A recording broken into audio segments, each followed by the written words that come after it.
Ambulance घोटाळा झाल्याचा आरोप आमदार रोहित पवार यांनी केलेला आहे। राज्यामध्ये दिवसाला 38 बालकं दगावतायत, पण आरोग्य विभाग घोटाळा करण्यामध्ये दंग असल्याची टीकाही रोहित पवारांनी केलेली आहे। यावेळी त्यांनी आरोग्यमंत्री तानाजी सावंत यांच्यावर निशाणा साधलाय। रोहित पवार यांनी तानाजी सावंत यांच्यावर निशाणा साधलेला आहे। राज्यामध्ये 6500 कोटी रुपयांचा अँब्युलन्स घोटाळा झाल्याची टीका त्यांनी केलेली आहे आणि आरोप केलेला आहे।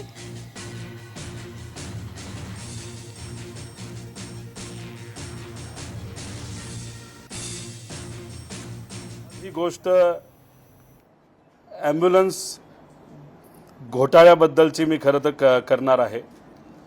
हा घोटाळा 6500 कोटी रुपयाचा घोटाळा आहे।